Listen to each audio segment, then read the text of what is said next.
రహదారులని జలమలమయ్యాయి. మరోవైపు జీహెచ్ఎంసీ ప్రత్యేక బృందాలు నిలిచిన నీటిని తొలగించే పనిలో నిమగ్నమయ్యారు. మరో 2 గంటల పాటు రాష్ట్రంలోని పలు ప్రాంతాల్లో పలు జిల్లాల్లో కూడా భారీ వర్షాలు కురుస్తున్నాయి. వాతావరణ శాఖ చాలా స్పష్టంగా చెప్పింది, రాబోయే 2 గంటల పాటు కూడా భారీ నుంచి అతి భారీ వర్షాలు కురిసే అవకాశం ఉంది. ముఖ్యంగా తెలంగాణలోని ఉత్తర తెలంగాణతో పాటు ఇటు దక్షిణ తెలంగాణలో కూడా భారీ వర్షాలు కురిసే అవకాశం ఉందని ఇప్పటికే వాతావరణ శాఖ చెప్పడం జరిగింది. మరోవైపు ఇటు జిహెచ్ఎంసీ లిమిట్స్లో కూడా పూర్తి స్థాయిలో అన్ని చోట్ల కూడా వర్షాలు పడుతున్నాయి. ఇటు లింగంపల్లి మొదలుకొని ఎల్బీ నగర్ వరకు చాలా ప్రాంతాల్లో చినుకులుగా ప్రారంభమై చిత్తడిగా చేసే పరిస్థితి అయితే చేరుకున్నది. మొత్తం కూడా మనం విజువల్స్లో చూస్తున్నాము. వెహికల్స్ అన్నీ కూడా అనూహ్యంగా కురిసిన భారీ వర్షంతో మొత్తం కూడా వెహికల్స్ అన్నీ కూడా నీళ్ళల్లోనే ఉంటున్న పరిస్థితి అని చెప్పాల్సి ఉంటుంది. అయితే ఒక్కసారిగా కూడా వాస్తవానికి దాదాపుగా 2 గంటల కిందట వెదర్ మ్యాన్ కూడా దీనికి సంబంధించి ఒక రిపోర్ట్ అయితే ఇవ్వడం జరిగింది.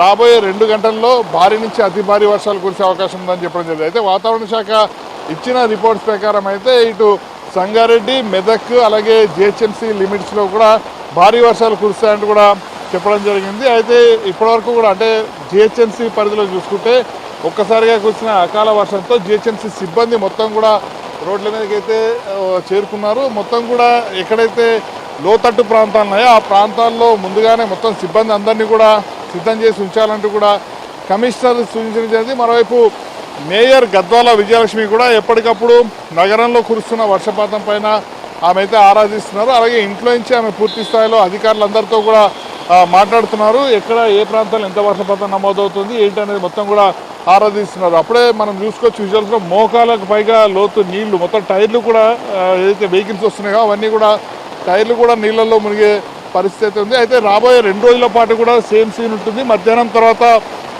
దాదాపుగా అన్ని ప్రాంతాల్లో కూడా వర్షం పడుతున్నట్టు కూడా ఇప్పటికే వాతావరణ శాఖ అయితే చెప్పడం జరిగింది. మరోవైపు వెదర్ మ్యాన్ కూడా ఇవే ఇండికేషన్స్ అయితే ఇవ్వడం జరిగింది. రాబోయే 2 రోజుల పాటు కూడా క్యూములోనింబస్ ప్రభావంతో వర్షాలు కురుస్తాయంటూ కూడా వెదర్ మ్యాన్ కూడా ఇప్పటికే స్పష్టంగా చెప్పడం జరిగింది.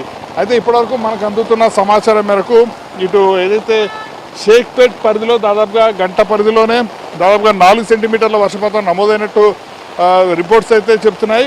దాదాపుగా సిటీలోని చాలా ప్రాంతాల్లో కూడా 3 నుంచి 4 సెంటీమీటర్ల వర్షపాతం అయితే నమోదవుతూ వస్తుంది. మరోవైపు ఇంకొక గంట పాటు కూడా భారీ వర్షం ఉన్న నేపథ్యంలో జిహెచ్ఎం సంబంధించిన మాన్సూన్ టీమ్స్ ఏవైతే ఉంటాయో మొత్తం 141 మాన్సూన్ టీమ్స్ ఉన్నాయి. ఆ మాన్సూన్ టీమ్స్ ఏవైతే రెగ్యులర్గా ఉండే మాన్సూన్ టీమ్స్ అవన్నీ కూడా ఇప్పటికే రంగంలోకి దిగడం జరిగింది. వాళ్ళంతా కూడా ఎక్కడ లోతట్టు ప్రాంతాల్లో నీరు నిలుస్తున్నాయో ఆ నీరు నిలిచే ప్రాంతాల్లోకి వెళ్ళి మొత్తం కూడా క్లీన్ చేసే ప్రయత్నాలు చేస్తున్నారు. అలాగే